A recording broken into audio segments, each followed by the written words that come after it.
হাজির হয়ে গেলাম একটি অসাধারণ ড্রামার গল্প নিয়ে। ড্রামাটির নাম হলো নিউটোপিয়া। আজকের গল্পটি যেমনই মজার হতে চলেছে, মাঝে মাঝে তোমাদের ইমোশনালও করে দিবে।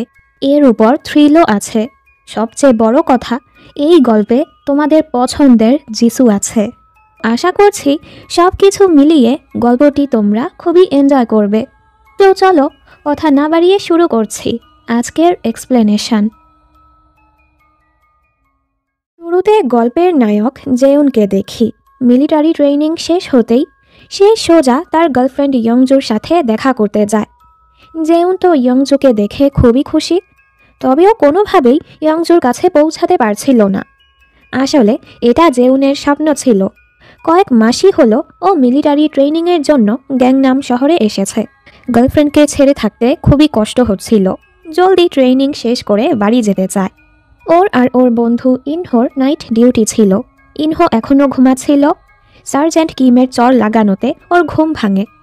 এই দুজন ডিউটি করতে এসে ইনহো তো এখনও পড়ে ঘুমাচ্ছিল, আর জেউন লুকিয়ে ফোনটা নিয়ে ইয়ংজুকে কল করে। এ সময় ইয়ংজু মাতাল অবস্থায় পড়েছিল। এখন বাজে রাত ৩টা। বেশিরভাগ দিনই জেউন এই সময়ে কল করে, যেটা নিয়ে ইয়ংজুর মায়ের খুবই রাগ হয়। ইয়ংজু কলটা ধরলে জেউন বলতে থাকে, এতটা ড্রিঙ্ক কেন করেছ? আর একটু আগে কে তোমার কলটা ধরলো?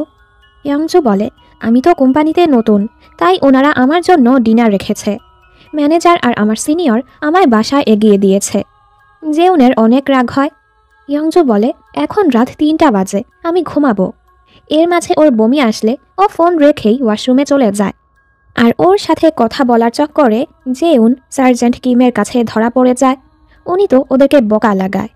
পরদিন সকালের ট্রেনিংয়েও ইনহো ঘুমাচ্ছিল, যার ফলে শাস্তি হিসেবে পুরো টিমকেই ৬৭ বার এখানে দৌড়াতে বলা হয়। সবার তো অনেক রাগ হয়। এই বিল্ডিংয়ের নাম হলো এ টাওয়ার। পুরো বিল্ডিং জুড়ে 5 স্টার হোটেল, আর টপ ফ্লোরে আর্মিদের বেস ক্যাম্প, যেখানে ওদের ট্রেনিং চলছে। অন্যদিকে ইয়ংজু দৌড়ে দৌড়ে অফিসে আসে, কারণ ওর দেরি হয়ে গেছে। এ হলো ওর কলেজের সিনিয়র জিনুক। এই চাকরিতে অ্যাপ্লাই করতে জিনুক ওকে সাহায্য করেছিল। এর জন্য ইয়ংজু ওকে ধন্যবাদ বলে, আপনার কাছে আমি অনেক কৃতজ্ঞ। জিনুক বলে, তুমি যেহেতু এতটাই কৃতজ্ঞ, এর বদলে আমাকে তকবক্কি খাওয়াতে পারো। ইয়ংজু বলে, ঠিক আছে। জিনুক বলে, তাহলে আজই চলো। ইয়ংজু তো ফেসে যায়। আসলে এই বেটা একটু ছেঁচড়া টাইপের। ও কিন্তু জানে ইয়ংজুর বয়ফ্রেন্ড আছে, এরপরও ওর পিছুই পড়ে থাকে। জিনুক বলে, সমস্যা নেই, তাহলে ছুটির দিন খাওয়াতে পারো। ইয়ংজু বলে, ঠিক আছে। লিফটে উঠার পর ওর কাছে জেউনের কল আসে, কিন্তু এখানে তো ওর কলিগরা ভরা ছিল, তাই ও কলটা ধরে না। ইয়ংজু কল না ধরলে জেউনের খারাপ লাগে। এ সময় ইমার্জেন্সি সাইরেন বাজানো হয়।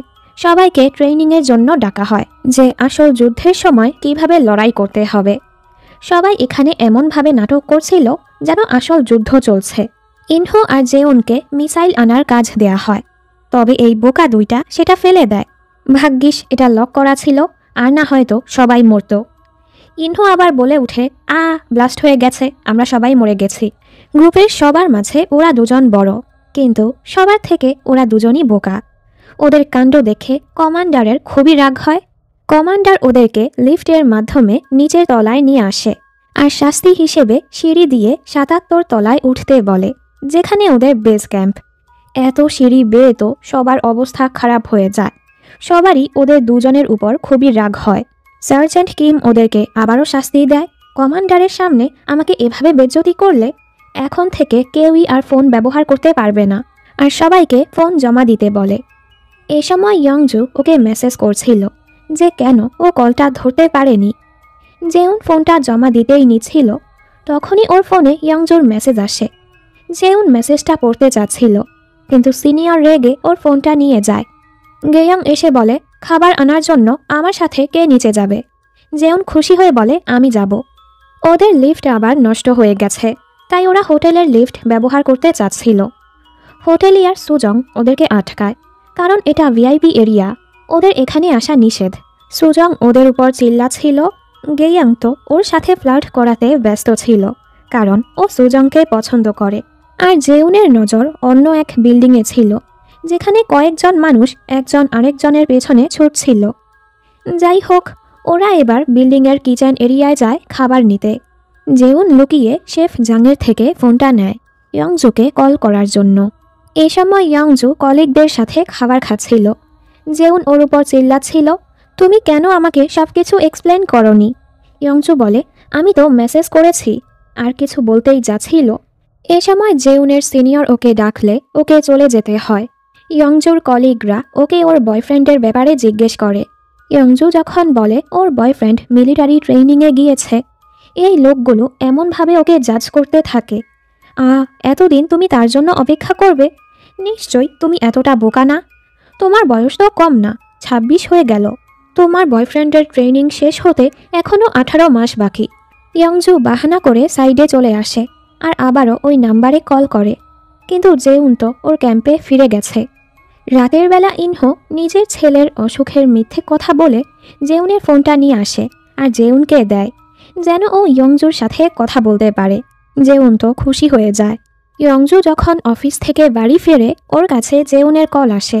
জেউন বলে, আমি তোমার মেসেজ পড়েছি, এরপরও নিজেকে একটু সামলিও, তোমার জন্য আমার চিন্তা হয়। ইয়ংজু সবার কথা শুনে ওদের সম্পর্কটা নিয়ে এখন কনফিউশনে ছিল আর বলে, আমাদের উচিত কিছুটা ব্রেক নেয়া। জেউন বলে, তোমার কথার মানে কি? ইয়ংজু বলে, তোমার ট্রেনিং শেষ হতে অনেক দেরি, এরপর কি করবে তুমি? আমাদের সম্পর্কটা কোথায় যাচ্ছে? জেউন কি বলবে বুঝতে পারে না। এর উপর সার্জেন্ট কিম ওকে ডাকে। জেউন বলে, তুমি যেমনটা বলবে আমি তেমনই করব। এই বলে ফোনটা কেটে দেয়। ইয়ংজুও কাঁদছিল। জেউনের মনটাও খারাপ। ইনহোর জিজ্ঞেস করায় ও বলে, ইয়ংজু ব্রেক চাচ্ছে। ইনহো বলে, তোমাদের জন্য এটাই বেটার হবে। ও কতদিন তোমার জন্য অপেক্ষা করবে? পরদিন ইয়ংজু বসে বসে ওর আর জেউনের ছবি ভিডিও দেখছিল। ট্রেনিংয়ে যাওয়ার আগে ইয়ংজু ওর চুল কেটে দিচ্ছিল। ও তো ফানি ফানি ফেসও বানাচ্ছিল, সাথে বলে দেয় এটা যেন আর কাউকে না দেখায়। হঠাৎ ইয়ংজু ইমোশনাল হয়ে যায়। জেউন মিলিটারিতে চলে যাবে আর ওর চুল এভাবে রেখেই চলে যায়। বর্তমানে ও জেউনকে মিস করে কাঁদছিল। এ সময় ওর সিনিয়র কল করে বলে, আজ তো ছুটির দিন, আমি তোমার বাসার নিচেই দাঁড়িয়ে আছি। ইয়ংজু অবাক, কিছু না বলেই চলে এসেছে। যাই হোক, জেনুক ওকে লাঞ্চে নিয়ে আসে। ইয়ংজু কিন্তু ওকে সিনিয়র হিসেবেই সম্মান করে, তবে এই ব্যাটা ওর পিছুই পড়ে থাকে। এ সময় জেউন ওকে কল করে, তবে ও কলটা কেটে দেয়। এজন্য জেউন শেষ একটা ভয়েস মেসেজ পাঠিয়ে ফোনটা আবারও জমা দিয়ে দেয়। ইয়ংজু মেসেজটা শোনার জন্য ওয়াশরুমে যায়। জেউন বলে, আমি তোমার দিকটা ভেবে দেখেছি। আমি দুঃখিত স্বার্থপরের মতো আচরণ করার জন্য। ট্রেনিং শেষ হতে হতে আমাদের বয়স 27 হয়ে যাবে। এরপর আমাকে গ্র্যাজুয়েশন হতে হবে, চাকরি খুঁজতে হবে। তুমি আর কতদিন আমার অপেক্ষা করবে? আমাদের ভবিষ্যৎটা অনিশ্চিত। তোমার সাথে তো অন্যায় হয়ে যাবে। ইয়ংজু, চলো আমরা ব্রেকআপ করে নেই। সব কিছুর জন্য তোমাকে অনেক ধন্যবাদ। তুমি নিজের খেয়াল রেখো। এইসব শুনে ইয়ংজু অনেক কাঁদে। ও তো এখনই গ্যাংনাম শহরে যেতে চাচ্ছিল জেউনের সাথে দেখা করে সামনাসামনি কথা বলার জন্য। ও একাই যেতে যাচ্ছিল। জিনুক বিরক্ত হয়ে বলে, চলো আমি তোমাকে এগিয়ে দেই। ওদিকে জেউন কেঁদে কেঁদে ওর অবস্থা খারাপ। পেট্রোল আনার জন্য কমান্ডার ওদের দুজনকে নিচে পাঠায়। ওদের লিফট এখনও ঠিক করা হয়নি, তাই ওরা আবারও হোটেলের লিফট ব্যবহার করতে যাচ্ছিল। সুজং রেগে আবারও ওদের উপর চিল্লাচ্ছিল। ওরা দুজন গাড়িতে ছিল। ইয়ংজু জেউনকে মেসেজ করে জানায়, আমি তোমার বিল্ডিংয়ের নিচে আসছি। জিনুক বলে, বয়ফ্রেন্ডের সাথে ব্রেকআপ করতে যাচ্ছ? ইয়ংজু কথাটা ইগনোর করে। জিনুক বলে, দেখো যাই হয়ে যাক, আমি কিন্তু সব সময় তোমার পাশে আছি। তুমি সব সময় আমার উপর ভরসা করতে পারো। ইয়ংজু বলে, ওহ জি ঠিক আছে। বেটার নজর ওর দিকেই ছিল। তখনই গাড়ির সাথে একজনের অ্যাক্সিডেন্ট হয়ে যায় আর সেই বেটার এক চোখ খুলে ইয়ংজুর গলায় চলে আসে। ও তো ভয়ে চিল্লাতে থাকে। এখানে ওরা দেখে এক প্লেন বিল্ডিংয়ের দিকেই আসছে। সবাই ভয় পেয়ে যায়। মনে হচ্ছিল প্লেনটা এখানেই ক্র্যাশ করবে, তবে সেটা সাইড কেটে অন্য এক জায়গায় গিয়ে ব্লাস্ট হয়ে যায়। সবাই ভয় পেয়ে যায়। ইয়ংজু এখানে লোকটার চোখ নিয়ে জিনুককে বলে এটার কিছু করতে। জিনুক তো ভয়ে চিল্লাতে থাকে, দূরে সরাও। এই অবস্থায়ও সে গাড়ি নিয়ে চিন্তায় ছিল। সে ইন্স্যুরেন্স কোম্পানিকে কল করতে থাকে। ইয়াংজু যখন দেখে লোকটা বেঁচে আছে, ও লোকটার সাহায্য করতে চাচ্ছিল। জিনুক তো কিছুই করে না। এজন্য ও প্রথমে সেই চোখটা একটা প্যাকেটে ঢুকিয়ে রাখে আর আশেপাশের মানুষের কাছে সাহায্য চাইতে থাকে লোকটাকে হাসপাতালে নেয়ার জন্য। ওদিকে ওরা দুজন জলদি পেট্রোল নিয়ে ক্যাম্পে ফিরতে যাচ্ছিল। ওরা হোটেলের লিফট ব্যবহার করছিল। তখনই এখানে হোটেল ম্যানেজার অ্যারন পার্ক চলে আসে। ওনাকে দেখে ওরা ভয় পেয়ে যায়। হোটেলের লিফট ব্যবহার করার জন্য অ্যারন পার্ক ওদের বকা লাগায়। হঠাৎ লিফট বন্ধ হয়ে গেলে ইনহো তো ভয়ে মরেই যাচ্ছিল। তবে অ্যারন পার্ক কন্ট্রোল রুমে কথা বলে মিনিটের মাঝেই সেটা ঠিক করে ফেলে। লিফট খুলতেই ওরা দেখে গেস্টরা কেমন দৌড়াদৌড়ি করছে। কয়েকজন তো নিচে পড়ে আছে। একজন খুবই আহত অবস্থায় ওদের কাছে সাহায্য চায়। ওরা কিছু বোঝার আগেই লোকটি পড়ে গিয়ে লিফটের সাথে বাড়ি খেয়ে খেয়ে মরে যায়। ওরা তো ভয়ে শেষ। বাহিরে এসে দেখে পুরো হোটেল রক্ত আর লাশ দিয়ে ভরা। ওরা বুঝতে পারে না এখানে কি হচ্ছে। এ সময় ইনহো পিচ্ছিল খেয়ে পড়ে যায়। ওরা দেখে ইনহোর পায়ে মানুষের নাড়ি ভুঁড়ি পেঁচিয়ে আছে। সামনে থেকে অর্ধেক একটা মানুষ ওদের উপর হামলা করতে আসে, যে কিনা জম্বি হয়ে গেছে। ওরা তো ভয়ে পালাতে থাকে। অন্যদিকে ইয়ংজু সবার কাছে সাহায্য চাচ্ছিল। কেউই সাহায্য করতে আসছিল না। শুধু একজনই সামনে আসে। ইয়ংজু ওনাকে চিনতে পারে। উনি তো ফেমাস বিজনেসম্যান অ্যালেক্স। অ্যালেক্স নিজের পরিচয়টা লুকিয়ে রাখতে চাচ্ছিল। ইয়াংজু ওকে চিনে ফেলেছে দেখে ও সাহায্য না করেই চলে যাচ্ছিল। তবে আশেপাশের মানুষও তো ওকে চিনে ফেলেছে। এজন্য অ্যালেক্স নিজের সুনাম বাড়াতে আহত ব্যক্তির সাহায্য করতে আসে। ওরা দুজন কোনোভাবে লোকটিকে নিচে নামায়। অ্যালেক্স ভালোর জন্য বেটাকে সিপিআর দিতে যায়, কিন্তু এতে করে লোকটির হাড্ডি গুড্ডি সব ভেঙে যায়। আশেপাশের মানুষরা তো বলতে থাকে, বিজনেসম্যান অ্যালেক্স একজনকে মেরে ফেলল। ও বলে, আমি তো সাহায্য করছিলাম, আপনারা ভুল বুঝছেন। এখানে ওরা দেখে এক জম্বি অ্যারন পার্কের উপর হামলা করছে। ইনহো জলদি জম্বিটাকে বাড়ি মেরে অ্যারন পার্ককে ছুটিয়ে নেয়। জেউন ওকে বলে, তুমি কিভাবে এক নাগরিকের উপর হামলা করতে পারো? ইনহো বলে, তোমার কি ওকে দেখে সাধারণ নাগরিক মনে হচ্ছে? এর মাঝে ওই জম্বি ওদের উপর হামলা করতেই যাচ্ছিল। ওরা তিনজন মিলে টেবিলে ধাক্কা দিয়ে জম্বিটাকে আটকায়। ইনহো জেউনের থেকে লাইটার নিয়ে আগুন লাগায় আর বলে এখানে সবচেয়ে স্ট্রং অ্যালকোহলটা এনে দিতে। জেউনও অ্যালকোহল আনতে যায়, তবেও বুঝতে পারছিল না কোনটা বেশি স্ট্রং, যার ফলে দেরি হয়ে যায়। জম্বিটা ছুটে ওদের উপর হামলা করতেই আসে। জেউন জলদি বোতলটা ছুঁড়ে মারে। অ্যারন পার্ক অ্যালকোহল চাদরে ঢেলে জম্বির গায়ে দিয়ে দেয়। জেউন দৌড়ে এসে সেটাতে আগুন লাগায় আর জম্বিটা এখানেই মরে যায়। এরপর অ্যারন পার্ক জানতে পারে সিকিউরিটি ডিপার্টমেন্টের সবাই মারা গেছে। পুরো বিল্ডিংয়েই জম্বিরা হামলা করে দিয়েছে। অ্যারন পার্ক ওদেরকে নিচে যেতে নিষেধ করে আর ইমার্জেন্সি সিঁড়ি ব্যবহার করে উপরে যেতে বলে। ওরা বলে, আপনিও আমাদের সাথে চলুন, এ সময় আমাদের ক্যাম্পই সবচেয়ে সেফ। অ্যারন পার্ক বলে, আমি এখানের ম্যানেজার, তাই শেষ পর্যন্ত আমাকে এখানেই থাকতে হবে। আমি আমার দায়িত্ব থেকে পিছু সরতে পারি না। এই বলে উনি ওদের থেকে আলাদা হয়ে যায়। ওরা দুজনও জলদি উপরে যেতে থাকে। ইনহো আবারও পড়ে যায়, ফলে জম্বিদের নজর ওদের দিকে চলে আসে। ওরা তো ভয়ে পালাতে থাকে। ইয়াংজু জিনুককে বলে, আমরা এত ঝামেলায় আছি আর তুমি এখনও বসে আছো, বাহিরে এসে আমাদের সাহায্য করো। কিন্তু এ সময় ও কিছু একটা দেখে চুপ হয়ে যায়। অ্যালেক্স এসে বলে, ঠিক আছেন আপনি? ও দেখে জিনুক তো ভয়ে প্যান্টে হিসু করে দিয়েছে। এর মাঝে ওরা দেখে এক ট্রাক খুব দ্রুত ওদের দিকেই আসছে, কারণ ট্রাক ড্রাইভারও জম্বি হয়ে গেছে।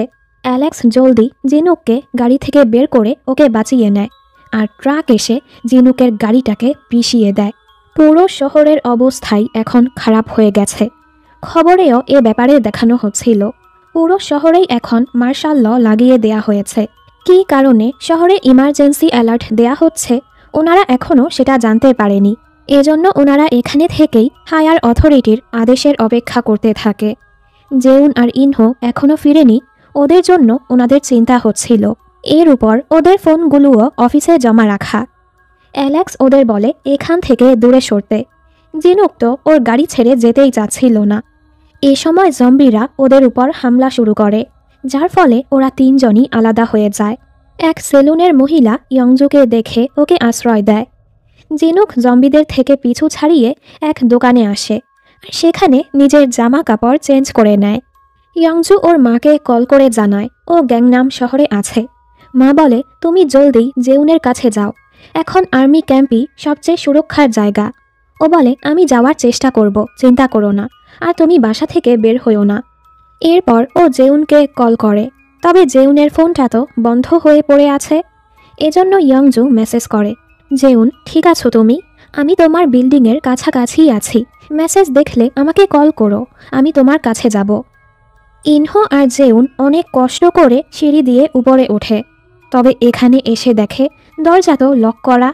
এর মানে ওদের ক্যাম্পে পৌঁছানোর জন্য অন্য সাইডের সিঁড়ি দিয়ে যেতে হবে। সেই সিঁড়িতে যেতে ওদেরকে আবারও হোটেলের ভেতর দিয়ে যেতে হবে, যেখানে জম্বি দিয়ে ভরা। ওরা খুবই ভয়ে ভয়ে হোটেল এরিয়ায় ঢোকে। স্টাফ রুম দেখে ওরা জলদি সেখানে ঢোকে। সেখানে আবার সুজং লুকিয়েছিল আর ওদেরকে জম্বি ভেবে ওদের উপর হামলা করে। ওরা বলে, আরে আমরা জম্বি না। ওদিকে আর্মিরা খবরের মাধ্যমে দেশের অবস্থার ব্যাপারে জানতে পারে। সবাই চিন্তায় ছিল তাদের পরিবারের মানুষগুলো ঠিক আছে কিনা, তারা কি তাদের পরিবারের কাছে ফিরতে পারবে কিনা। কমান্ডার এসে সবাইকে সবার রাইফেল দেয় আর লড়াইয়ের জন্য প্রস্তুত থাকতে বলে। ওদিকে এক চোর জেনুকে বেহুশ করে ওর ফোন, টাকা পয়সা নিয়ে যায়। এ সময় ইয়ংজু আর ওই সেলুনের মহিলা এটা দেখতে পায়। চোরও ভয় পেয়ে পালিয়ে যায়। ইয়ংজু ওকে হুঁশে আনার চেষ্টা করে। এখানে ওরা দেখে স্টাফ রুমের ফোনটা কাজ করছে না। সুজং বলে, রিসিপশনে একটা ফোন আছে, কিন্তু সেখানে তো জম্বি দিয়ে ভরা, তবে এই জায়গাতেও বেশিক্ষণ বসে থাকতে পারবে না। এখানে ওরা অ্যালকোহল টাইপের অনেকগুলো জিনিস পায়। ওরা সেগুলো নিয়ে বের হয় যেন আগুন লাগাতে পারে। তখনই এক জম্বি ওদের উপর হামলা করতে আসে। জেউন স্প্রে করে জম্বির মাথায় আগুন লাগিয়ে দেয়, কিন্তু এরপরও জম্বিটা মরে না। ইনহো জলদি একটা স্ক্র্যাপার দিয়ে ওর মাথাটাই কেটে দেয়। অবশেষে জম্বিটা মরে যায়। জেনুক হুঁশে এসেই ওর ফোন চোরের নামে পুলিশের কাছে কমপ্লেন করতে যেতে যাচ্ছিল। ইয়ংজুও ওর সাথে যাবে। সেলুন মহিলাকেও বলে ওদের সাথে যেতে। মহিলা বলে, তুমি যাও, নিজের খেয়াল রেখো, আমাকে তো আমার দোকানটা দেখতে হবে। এখানে ওরা তিনজন ধীরে ধীরে সামনে এগোচ্ছিল। এ সময় ওরা দেখে শেফ জাং অনেকগুলো জম্বিকে ভেতরে আসা থেকে আটকানোর চেষ্টা করছিল। ওরা দুজন গিয়ে ওনার সাহায্য করে। জেউন জলদি সবগুলো অ্যালকোহলে আগুন লাগিয়ে দেয় আর সেটা দরজার দিকে ধাক্কা দিয়ে দেয়। সময় মতো ওরা তিনজন লাফ মেরে দূরে সরে যায় আর জম্বিগুলোর গায়ে আগুন লেগে যায়। কিন্তু কিন্তু কিন্তু তখনই হোটেলে ফায়ার অ্যালার্ম বেজে ওঠে আর পানি পড়ে আগুন নিভে যায়। মানে ওদের সব কষ্টই বিফলে গেল। সকল জম্বিরা ওদের পিছু পড়ে যায়। ওরা ভয়ে পালাতে থাকে। কোনোভাবে ইমার্জেন্সি সিঁড়িতে এসে দরজাটা লাগিয়ে দেয়, কিন্তু এতক্ষণে শেফ জাং দুর্বল হয়ে গেছে। উনি কোনোভাবেই হাঁটতে পারছিল না। জেউন ইনহোকে বলে, তোমরা দুজন উপরে গিয়ে দরজাটা খোলো, আমি ওনাকে নিয়ে উপরে আসছি। ইয়ংজু আর জেনুক পুলিশ স্টেশনে এসে দেখে মানুষ দিয়ে ভরা, কারণ এরকম একটা অবস্থায় শহরে চুরি ডাকাতি ভরে গেছে। এখানে অ্যালেক্সও ছিল। একজন আরেকজনকে সুস্থ দেখে ওরা খুশি হয়।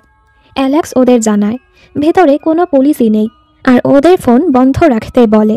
একটু আগে একজনের ফোন বেজে ওঠাতে জম্বিরা হামলা করেছিল। ইয়ংজু ফোনটা বন্ধ করার আগে জেউনকে মেসেজ করে জানায়। এদিকে কমান্ডারের জেউন আর ইনহোর জন্য চিন্তা হচ্ছিল। এজন্য উনি আর সার্জেন্ট কিম ওদেরকে খোঁজার জন্য নিচে যেতেই নিচ্ছিল। তখনই ইনহো আর সুজং চলে আসে। একটু পর জেউন আর শেফ জাংও এখানে পৌঁছায়। কমান্ডার ওদেরকে বকা লাগায়, তোমরা কিভাবে সাধারণ নাগরিককে এখানে আনতে পারো। তখনই ওনারা শব্দ শুনতে পায়, জম্বিরা উপরের দিকেই আসছে। সবাই জলদি দরজাটা লক করে দেয়। কমান্ডার বলে, এসব কি? ইনহো বলে, জম্বি। উনি বলে, মজা করছিস? সুজং বলে, আমাদেরকে এই অবস্থায় দেখে আপনার মনে হচ্ছে আমরা মজা করছি? এতক্ষণে জম্বিরা দরজা ভাঙার চেষ্টা শুরু করে দেয়। এর উপর শেফ জাংও জম্বি হয়ে গেছে, কারণ ওনার পায়ে জম্বি কামড়ে দিয়েছে। উনি তো সুজংয়ের উপর হামলা করতেই যাচ্ছিল। গেয়ং ওকে বাঁচিয়ে নেয়, কিন্তু এর মাঝে উনি আরেক আর্মির উপর হামলা করে দেয়। সবাই কোনোভাবে ওনাকে ছাড়ায়। ইনহো গিয়ে জম্বির পেটে স্ক্র্যাপার ঢুকিয়ে দেয়, এরপর মাথায় মেরে জম্বিটাকে মেরে দেয়। কমান্ডার তো রেগে যায়, তুমি কিভাবে একজন মানুষকে মারতে পারো? জেউন সামনে এসে দাঁড়ায়, এটা না করলে এই জম্বি বাকি সবাইকে মেরে দিত। এই শুনে কমান্ডারও শান্ত হয়। আহত আর্মির অবস্থা খুবই খারাপ ছিল, একটু পর উনি মারা যায়। এতে সবার মন খারাপ হয়ে যায়। জেউন কমান্ডারকে অনুরোধ করে ওদের ফোন ফিরিয়ে দেওয়ার জন্য, যেন ওরা পরিবারের সাথে যোগাযোগ করতে পারে। কমান্ডার চিল্লিয়ে বলে, আমরা এরকম একটা অবস্থাতে আছি আর তুমি এখনও ফোনের চিন্তায় আছো? আরেক কমান্ডার বলে, কিন্তু আমাদের তো উচিত মৃত আর্মির পরিবারকে ব্যাপারটা জানানো, আর বাকিদেরও তো তার পরিবারের খবর নেওয়া উচিত। এই শুনে অবশেষে সবাইকে সবার ফোন ফিরিয়ে দেয়া হয়। এখানেও গেয়ং সুজংয়ের সাথে ফ্লার্ট করছিল, ও তো সুজংকে পছন্দ করে। অন্যদিকে অ্যালেক্স ওদের বলে, এই জম্বি ভাইরাস শুধু কোরিয়াতেই না, পুরো দুনিয়াতে ছড়িয়ে গেছে, তবে কেউই জানে না এটা কিভাবে বা কোথায় থেকে শুরু হয়েছে। এ সময় কিছু লোক পুলিশ স্টেশনে হামলা করে ভেতরে ঢুকে পড়ে, ভেতর থেকে বন্দুক টন্দুক নেয়ার জন্য। এই অবস্থায় যার কাছেই অস্ত্র থাকবে সেই তার জীবন বাঁচাতে পারবে। এর মাঝে এখানে জম্বিরা হামলা করে, ওই লোকগুলো উড়াধুরা গুলি করছিল, যার ফলে সবাই ভয় পেয়ে পালাতে শুরু করে। জেউন নিজের ফোনটা অন করলে ইয়ংজুর এত মেসেজ দেখে অবাক হয় যে ইয়ংজু ওর কাছেই আসতে নিচ্ছিল। ওর তো এখন ইয়ংজুর জন্য আরও চিন্তা হতে থাকে। জেউন ইয়ংজুকে কল করে, তবে এ সময় তো ইয়ংজুর ফোন বন্ধ ছিল। ওরা তিনজন জম্বি থেকে পালিয়ে এক মিউজিক শপে এসে লুকায়। ইয়ংজুর ক্ষুধা পেয়েছে দেখে অ্যালেক্স ওদের জন্য খাবার খুঁজতে যায়। অ্যালেক্সের এতটা যত্ন দেখে ইয়ংজু বলে, ও কতটা ভালো, জিনুকের তো রাগ হয়। এ সময় ইয়ংজুর নজর জংশিন নামের এক সিঙ্গারের একটি ক্যাসেটের দিকে যায়। জেউন এই সিঙ্গারের অনেক বড় এক ফ্যান, ওরা দুজন তো ওনার গান শুনে শুনে নাচত। এই ক্যাসেটটা জেউন খুঁজেছিল, তবে পায়নি। এজন্য ইয়ংজু বর্তমানে ক্যাসেটটা নিয়ে এর বদলে এখানে টাকা রেখে দেয়, আর না হয়তো এটা চুরি হয়ে যাবে। এখানে সকল আর্মিরা তাদের পরিবারের সাথে যোগাযোগ করে। জেউন ইয়ংজুর সাথে দেখা করতে না পেরে কাঁদছিল। অ্যালেক্স ওদের জন্য খাবার জোগাড় করে আনে। ওরা খাবার খাচ্ছিল আর কথা বলছিল। অ্যালেক্স সাধারণত চায়নাতে থাকে, এখানে ব্যবসার কাজে এসেছিল আর ইডেন হোটেলে উঠেছিল। ইয়ংজু বলে, আমার বয়ফ্রেন্ডও তো ট্রেনিংয়ের জন্য সেখানেই আছে। অ্যালেক্স বলে, আমি সেখানে কিছু আর্মিদের ছবি তুলেছিলাম আর ওকে দেখায়। ইয়ংজু তো জেউনের ছবি দেখে ওকে মিস করে কাঁদছিল। ওরা ওকে বোঝাতে থাকে জেউন এখন সবচেয়ে সেফ জায়গায় আছে, তবে ইয়ংজুর মন সেটা মানে না, এজন্য ও ফোনটা অন করে। এর সাথেই জেউনের মেসেজগুলো ওর কাছে আসতে থাকে। ইয়ংজু, ঠিক আছো তুমি? আমার কাছে এসো না, তুমি সেফ কোনো জায়গায় লুকিয়ে থাকো, তুমি কোথায় আছো আমাকে জানাও, আমি তোমার কাছে আসব। ইয়ংজু ওকে কল করে, তবে নেটওয়ার্ক না থাকার কারণে কল ঢোকে না। ইয়ংজু ওদেরকে বিদায় জানিয়ে এ টাওয়ারের দিকে যেতে থাকে জেউনের কাছে যাওয়ার জন্য। জেনুক বলে, পাগল হয়েছ তুমি? এ অবস্থায় তুমি বাহিরে যেতে পারো না। আসলে তো ও এজন্য এটা বলছিল কারণ সে ভয় পাচ্ছিল। ইয়ংজু বলে, তোমাদের সাহায্যের জন্য ধন্যবাদ, আরও একাই বের হচ্ছিল। অ্যালেক্স বলে, আমিও তোমার সাথে যাব, ওই বিল্ডিংয়ের পার্কিং লটে আমার গাড়ি রাখা আছে। এ অবস্থায় একা না থাকাটাই ভালো হবে। বাধ্য হয়ে জিনুকও ওদের সাথে যায় আর জম্বিদের থেকে বেঁচে বেঁচে সামনে এগোচ্ছিল। আর্মি বেজেও বেশি খাবার নেই, তাই সবাইকে অল্প করে খাবার দেয়া হয়। সবাই খাবারই খাচ্ছিল, তখনই ওই আর্মি যাকে জম্বি কামড়েছিল সে এখন জম্বি হয়ে ওদের উপর হামলা করে আর জন নামের আর্মিকে কামড়ে দেয়। সবাই জলদি ওনাকে ছাড়ায়, বাকিরা জম্বির গায়ে কাপড় দিয়ে তাকে গুলি করে মেরে ফেলে। এখানে ওরা পালাচ্ছিল। ইয়ংজুর জুতোর ফিতা খুলে গেলে ও পড়ে যায়। কাহিনী যায় অতীতে, যখন ওরা ইউনিভার্সিটিতে ছিল। একদিন এক ছেলে যখন ইয়ংজুকে প্রপোজ করে, সবাই দোয়া করছিল যেন ইয়ংজু ছেলেটাকে নিষেধ করে দেয়, কারণ ধরতে গেলে সবাই ইয়ংজুকে পছন্দ করত। ইয়ংজু ছেলেটাকে না করে দিলে সবাই তো খুশি হয়, আর ওই ছেলেটা কাঁদতে থাকে। একমাত্র জেউনি ইয়ংজুর উপর ইন্টারেস্টেড ছিল না। ও বুঝতে পারে না সবাই কেন ইয়ংজুকে পছন্দ করে। ক্লাসে স্যার অ্যাসাইনমেন্ট দেয় আর সবাইকে জোড়া হয়ে কাজ করতে বলে। ইয়ংজু তখন জেউনের কাছে গিয়ে বলে, আমার পার্টনার হবে। জেউন অবাক হয় আর বলে সরি, আমার সাথে আমার বন্ধু আছে। এই সময় ওর বন্ধু ইয়ংজুকে বলে তুমি আমার পার্টনার হয়ে যাও, আমি আমার বন্ধুকে বাতিল করে দিচ্ছি। জেউন তো অবাক। ইয়ংজু বলে আমি ভেবে তোমাকে জানাবো। কিছুক্ষণ পর ওরা রেস্ট রুমে ছিল। জেউন বলে একটা মেয়ের জন্য তুই আমাদের 10 বছরের বন্ধুত্ব শেষ করে দিলি। ও বলে কারণ ওটা ইয়ংজু, সাধারণ কোনো মেয়ে না। তবে বুঝতে পারছি না ও কেন তোকে পার্টনার বানাতে চেয়েছে। জেউন বলে হাহ, কারণ আমি এতটাই হ্যান্ডসাম। ও বলে তোর উচিত ছিল ইয়ংজুকে হ্যাঁ বলা, তোর কাছে কি ওকে ভালো লাগে না? জেউন বলে একদমই না, ও তো একদমই সুন্দর না, একদমই অ্যাট্রাকটিভ না। তখনই পেছন থেকে ইয়ংজু উঠে পড়ে, কারণ ও এখানে শুয়েছিল। ওরা তো ইয়ংজুকে দেখে ভয় পেয়ে যায়। ইয়ংজু রেগে চলে যায়। জেউন ভাবতে থাকে ও কিছু শুনল না তো। আজ জেউন এক আইসক্রিম শপে পার্ট টাইমের জন্য জয়েন হয়। মালিক জানায় তোমাকে তোমার সিনিয়র কাজ বুঝিয়ে দিবে। হ্যাঁ, ওর সিনিয়র আর কেউ না, ইয়ংজু ছিল। জেউন তো অবাক। ইয়ংজু বলে চিন্তা করো না, তোমার এই অসুন্দর আর আনঅ্যাট্রাকটিভ সিনিয়র তোমাকে সকল কাজ বুঝিয়ে দিবে। জেউন চুপ, মানে ইয়ংজু ওর সকল কথাই শুনে ফেলেছে। বাড়ি যাওয়ার সময় ইয়ংজু তো ওর বান্ধবীকে এসব বলে চিল্লাচ্ছিল। ওই জেউনের সাহস কি করে হয় আমাকে অসুন্দর আর আনঅ্যাট্রাকটিভ বলার? ওর কি মনে হয় ও হ্যান্ডসাম? আয়নাতে নিজের চেহারা দেখা উচিত, মাছের মতো একটা চেহারা। তখনই ও দেখে জেউন ওর পেছনে। বাসের জন্য জেউন এখানে দাঁড়িয়েছিল। মানে এবার জেউনও ওর সব কথা শুনে ফেলেছে। পরদিন এক কাস্টমার অযথাই ওর সাথে খারাপ আচরণ করছিল। ওর দিকে আইসক্রিম ছুঁড়ে মারে। তখনই জেউন এসে ওকে বাঁচিয়ে নেয়। সাথে সকল ঘটনা রেকর্ড করে ফেলেছে, পুলিশের ধমকি দেয়। লোকটিও ভয় পেয়ে চলে যায়। ওর এমন আচরণে ইয়ংজু তো ইমপ্রেস হয়ে যায়। সাহায্যের জন্য ওকে ধন্যবাদ বলে, আর ওই দিন ওকে ওসব কথা বলার জন্য সরি বলে। জেউনও হেসে বলে সমস্যা নেই, আমিও তো তোমাকে নিয়ে কত কিছু বলেছি, তাই আমরা দুজনই এখন সমান হয়ে গেছি। এভাবেই মজায় মজায় ওরা দুজন দুজনকে মাফ করে দেয়। এরপর থেকে তো ইয়ংজু ওর প্রতি আরও আকৃষ্ট হতে থাকে। ক্লাসে, বাহিরে, কাজের জায়গায় কোথাও ওর মন বসছিল না। ভ্যা ভ্যা করে শুধু জেউনকেই দেখছিল। মানে ও জেউনের প্রেমে পড়ে গেছে। আর ভাবে এসব আমার সাথে কি হচ্ছে। যাই হোক, ক্রিসমাসের দিনে ইয়ংজু নিজ হাতে মাফলার বানিয়ে জেউনকে উপহার দেয়। তবে জেউন নার্ভাস হয়ে নিষেধ করে দেয়, আমার ঠান্ডা লাগে না, আমি এটা দিয়ে কি করব। ইয়ংজুর মনটা খারাপ হয়, কিন্তু এরপরও ও হার না মেনে আবারও ওর কাছে গিয়ে বলে আমি নিজ হাতে তোমার জন্য এটা বানিয়েছি। জেউন ওকে বলে সরি, আমার মনে হয় না আমি এটা পড়তে পারবো। বেচারি কষ্ট পায় ঠিকই, তবে ভান করে যেন কোনো সমস্যাই নেই। আর জেউন ভাবতে থাকে ওর মতো একটা মেয়ে আমাকে কেন ডেট করবে। ইয়ংজু ঠিক থাকার নাটক করছিল, তবে একটা সময় ও কেঁদে দেয় আর জলদি বাড়ি যেতে থাকে। বাস স্টপে বসেও কাঁদছিল। জেউন এসে ওর গায়ে জ্যাকেট জড়িয়ে দিয়ে সরি বলে। ইয়ংজু পালাতে গিয়ে টুস করে পড়ে যায়। ও আরও লজ্জা পায় আর জুতোর ফিতার উপর চিল্লাচ্ছিল, কোনো সময় এটা ঠিক থাকে না। জেউন বলে আমি বেঁধে দিচ্ছি, আর কখনো খুলবে না। ইয়ংজু বলে আমি কি এতটাই খারাপ? জেউন বলে না, তুমি আসলে অনেক সুন্দর।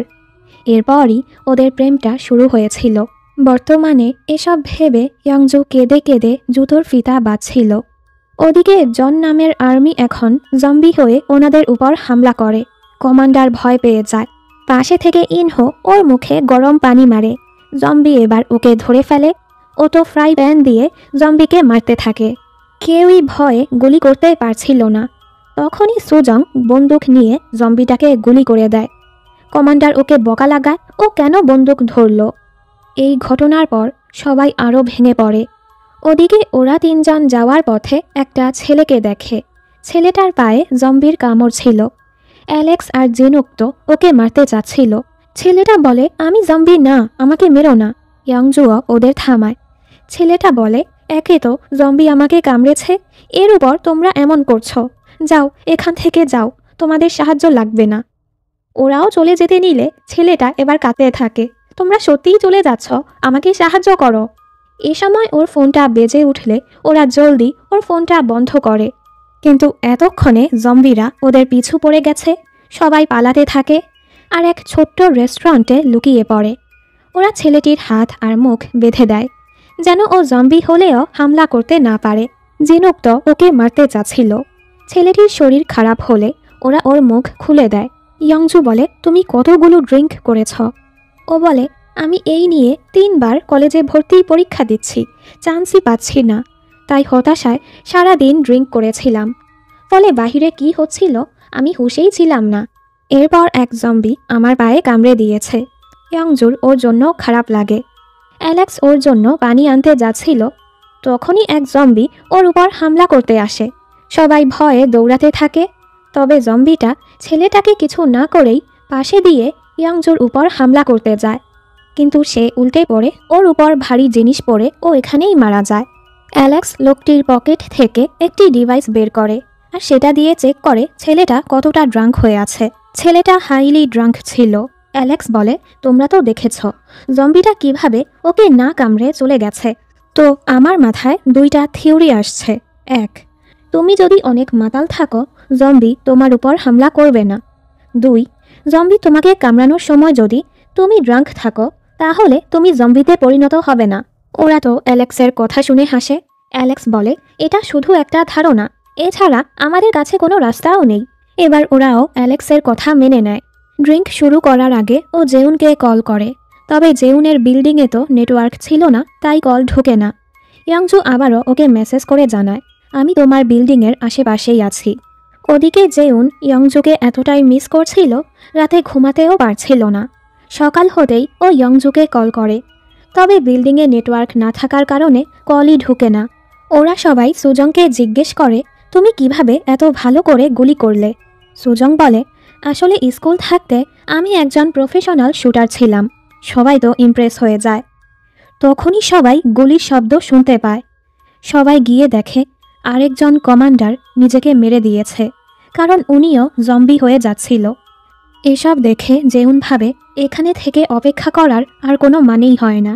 ইয়াংজুকে বাঁচানোর জন্য আমাকে এখান থেকে বের হতেই হবে। ইনহো বলে, আমিও তোমার সাথে যাব, আমাকেও তো আমার পরিবারকে রক্ষা করতে হবে। এখানে ওরা 4 জন সারা রাত বসে বসে ড্রিঙ্ক করেছে। ইয়াংজু তো মাতাল অবস্থায় এক হকি স্টিক তুলে জম্বিদের মারতে যায়, যেন জেউনের কাছে যেতে পারে। জিনুক আর ওই ছেলেটা ওর পিছু যেতে থাকে। ইয়াংজু চিল্লাতে থাকে, জম্বিগুলা সর, আমাকে আমার জেউনের কাছে যেতে হবে। শব্দ শুনে জম্বিরা ওর কাছেই আসতে নিচ্ছিল। জিনুক জলদি ওকে নিয়ে লুকিয়ে পড়ে। ও তো ভয়ে কাঁদছিল। এই দেখে ইয়াংজু আর ওই ছেলেটা হাসতে থাকে। জিনুক বলে, জম্বিরা তো তোমাকে কামড়ায় না, তুমি ওদেরকে একটু দূরে নিয়ে যাও। ও বলে, আগে তো আমার হাত খুলে দাও। জিনুক রাজি হয় না। ইয়াংজুর জোড়াজড়িতে অবশেষে ও ছেলেটার হাত খুলে দেয়। ছেলেটা দূরে গিয়ে একটা গাড়িতে শব্দ করে। শব্দ শুনে জম্বিগুলোও ওদিকে চলে যায়। এই সুযোগে ওরা এখান থেকে পালাতে থাকে। অন্যদিকে কমান্ডার একের পর এক মৃত্যু সহ্য করতে না পেরে নিজেকে শেষ করতেই যাচ্ছিল। তখনই জেউন আর ইনহো এখানে চলে আসে। কমান্ডার, আপনি কি করছেন?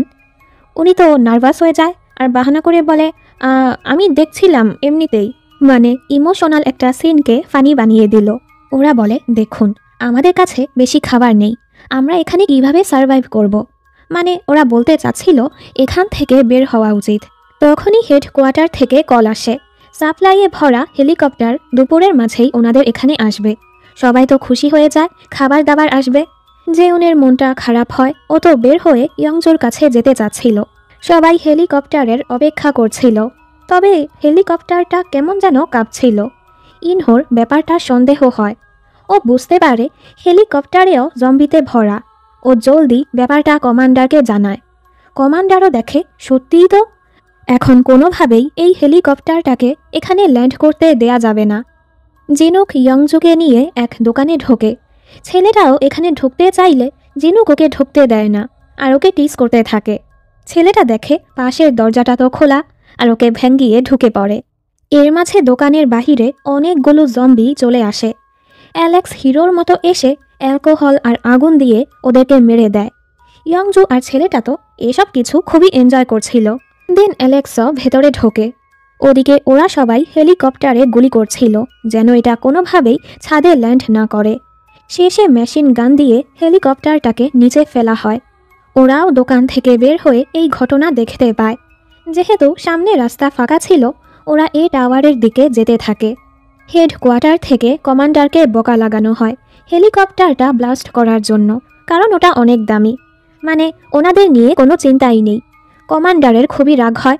আমাদের খাবার দাবার শেষের পথে, আমাদের অনুমতি দিন যেন আমরা বেস ক্যাম্পের দিকে যেতে পারি। কিন্তু ওনাকে এর অনুমতি দেয়া হয় না। এখানে থেকেই পরবর্তী আদেশের অপেক্ষা করতে বলা হয়। কমান্ডার হেডকোয়ার্টারের কথা না শুনে বাকিদের বলে, আমরা আজই বেস ক্যাম্পের জন্য রওনা দিব। আমাদের শরীরে শক্তি থাকা অবস্থায় আমাদেরকে রওনা দিতে হবে। সুজংও একটা বন্দুক চায় যেন ও নিজের জীবনটা বাঁচাতে পারে। ওরা 4 জন এই বিল্ডিংয়ের নিচে চলে এসেছে। তবে এখানের অবস্থা দেখে ওরা ভয় পেয়ে যায়। নিচের ফ্লোরে জম্বি দিয়ে ভরা, কোনোভাবেই ভেতরে ঢোকা সম্ভব না। ইয়াংজু এরপরও জেউনের জন্য ভেতরে যেতে নিচ্ছিল। জিনুক ওর উপর চিল্লায়, মরতে চাচ্ছ তুমি? অ্যালেক্সও ওকে বোঝায়, এবার জিনুক ঠিক বলছে, এখান দিয়ে আমরা ভেতরে যেতে পারবো না। সেফ একটা জায়গায় থেকে আমাদের জেউনের অপেক্ষা করা উচিত। এর আগে চলো পার্কিং লটে গিয়ে আমার গাড়িটা খুঁজি। ওরা 2 দলে ভাগ হয়ে গাড়িটা খুঁজতে থাকে। জিনুক ওর উপর চিল্লানোর জন্য মাফ চায়। ওরা 2 জন কথাতে ব্যস্ত ছিল, যার ফলে ওরা খেয়ালই করে না ওদের চারপাশে জম্বি দিয়ে ভরে গেছে। পেছন থেকে অ্যালেক্স চিল্লাচ্ছিল, ওদেরকে সরতে বলে। ওরা 2 জনও জলদি জীবন বাঁচানোর জন্য পালাতে থাকে আর জম্বিদের সাথে লড়াই করতে থাকে। অ্যালেক্স ওদের বাঁচানোর জন্য রাস্তা ক্লিয়ার করতে থাকে। জিনুক ইয়াংজুকে নিয়ে সামনে চলে যায়। অ্যালেক্স পেছনে থেকে জম্বিদের আটকাচ্ছিল যেন ওদের পিছু যেতে না পারে। কিন্তু অ্যালেক্স যখনই সামনে যেতে নিচ্ছিল, সকল জম্বিরা ওকে ঘিরে ধরে। এই দেখে ইয়াংজু ওকে বাঁচানোর জন্য যেতে চাচ্ছিল। জিনুক জোর করে ওকে এক রুমে আটকে দেয়, কারণ এখানে আর কিছুই করার নেই। সব জম্বিরা অ্যালেক্সকে ধরে কামড়াচ্ছিল। মাতাল ছেলেটাও অ্যালেক্সকে বাঁচানোর চেষ্টা করে, তবে পারে না। অ্যালেক্স নিজেকে সহকারে জম্বিদের পুড়িয়ে দেয়। সিনটা খুবই ইমোশনাল ছিল। অ্যালেক্সের মৃত্যুতে সবাই কাঁদে, এমনকি জিনুকও। ছেলেটা এখানে অ্যালেক্সের গাড়ির চাবিটা পায়। জিনুক ওকে বলে জলদি গিয়ে গাড়িটা খুঁজতে। ছেলেটা রেগে এক স্টিক দিয়ে গ্লাসটা ভাঙতেই যাচ্ছিল। জিনুককে ভয় পেতে দেখে ও হাসে। জিনুক শান্ত হয়ে ওকে বলে গাড়িটা খুঁজে ড্রাইভ করে এখানে নিয়ে আসতে, কিন্তু ও তো গাড়ি চালাতে পারে না। ইয়াংজু বলে, তোমার নাম্বারটা দাও, ভিডিও কলে আমরা তোমাকে বুঝিয়ে দিব। এরপর ও গাড়িটা খুঁজতে থাকে। একটা সময় ও গাড়িটা পেয়েও যায়। ভিডিও কলের মাধ্যমে ইয়াংজু আর জিনুক ওকে বলে দিচ্ছিল কিভাবে গাড়ি চালাতে হবে। ছেলেটা তো খুবই ভয় পাচ্ছিল, কোনোভাবেই গাড়িটা কন্ট্রোল করতে পারছিল না। জিনুক রেগে চিল্লাচ্ছিল, যার ফলে গ্লাসের বাহিরে জম্বিরা ওদের ঘিরে ধরে। অন্যদিকে ওনারা সবাই এখান থেকে বের হওয়ার জন্য প্রস্তুত হয়ে যায়। কমান্ডার বলে, আসল জেতার মানে হলো সারভাইভ করা, তাই নিজেকে বাঁচানোর জন্য আমাদের সর্বোচ্চ চেষ্টা করতে হবে। যখনই ওনারা দরজাটা খুলে বের হয়, জম্বিরা হামলা শুরু করে। ওনারা জম্বিদের মেরে ধীরে ধীরে সামনে এগোচ্ছিল। হোটেল এরিয়ায় পৌঁছানোর পর 2 জন 2 জন করে ওনারা ভাগ হয়ে যায় আর সেফ জায়গা খুঁজতে থাকে যেন কিছুক্ষণ রেস্ট নিতে পারে। এরপর তারা আবারও রওনা দিবে। কমান্ডার সুজং আর গেয়ং কিচেন এরিয়ায় যায়। এখানে অনেক খাবার দেখে কমান্ডার ওদের বলে যতটুকু সম্ভব ব্যাগে ঢুকিয়ে নিতে। ইনহো আর জেউন ওয়াশরুমে চেক করে দেখে এখানে জম্বি নেই। এ সময় ওদের ফোনে হোটেলের ওয়াইফাই কানেক্ট হয়ে যায়। জেউন জলদি ইয়াংজুকে ভিডিও কল করে। ওদিকে ইয়াংজু আর জিনুক ছেলেটার সাথে ভিডিও কলে ছিল। জেউনের কল আসতে দেখে ইয়াংজু জলদি ছেলেটার কল কেটে জেউনের কল রিসিভ করে। এত সময় পর 2 জন 2 জনকে ঠিকঠাক দেখে অনেক খুশি হয় আর কাঁদতে থাকে। ইয়াংজু বলে, আমি এখন তোমার বিল্ডিংয়ের পার্কিং লটেই আছি, আমাকে বলো তুমি কত নাম্বার ফ্লোরে আছো, আমি তোমার কাছে আসছি। জেউন বলে, তুমি এখানে কেন এসেছ? উপরে আসার দরকার নেই, এখানে অনেক বেশি ঝুঁকি। তুমি এখান থেকে বের হয়ে সেফ কোনো জায়গায় যাও, আমি তোমার কাছে আসব। ইয়াংজু কেঁদে বলে, আমি তোমাকে ছেড়ে কোথাও যাচ্ছি না। ইয়াংজু মানছিল না দেখে জেউন ওকে মিথ্যে বলে, আরে আমি তো তোমাকে বলতে ভুলেই গিয়েছি, আমরা এ টাওয়ার ছেড়ে বের হয়ে গেছি, তাই তোমার উচিত এখান থেকে বের হয়ে কোনো শেল্টার খোঁজা।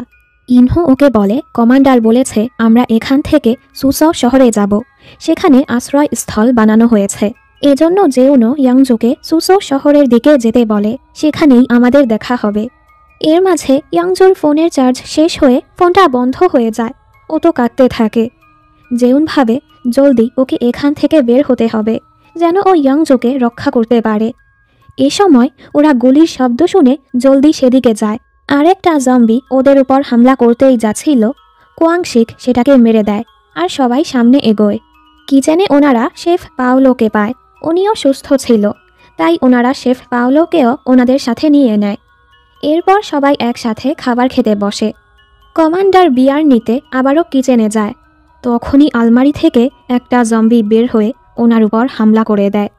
শব্দ শুনে সবাই সেদিকেই যেতে নিচ্ছিল। ওই জম্বি ওদের উপরও হামলা করতে যাচ্ছিল। সবাই মিলে সেটাকে মেরে দেয়। এ সময় কমান্ডার বের হয়ে আসে। উনিও জম্বি হয়ে গেছে। ওনার এই অবস্থা দেখে সবাই কাঁদতে থাকে। কমান্ডার ওদের উপর হামলা করতে আসছিল। ওনার চোখেও পানি ছিল। কারোই সাহস হচ্ছিল না ওনাকে মারার। সার্জেন্ট কিম বুকে পাথর রেখে ওনাকে মেরে দেয়। ওদিকে মাতাল ছেলেটা অনেক কষ্ট করে গাড়িটা এখানে নিয়ে আসে। জিনুক ওকে পেছনে যেতে বলে নিজেই গাড়ি চালাতে থাকে। ও তো ভয়ে আর রাগে পাগলের মতো গাড়ি চালাচ্ছিল। ওরা দুজন ভয়ে ওকে থামতে বলে।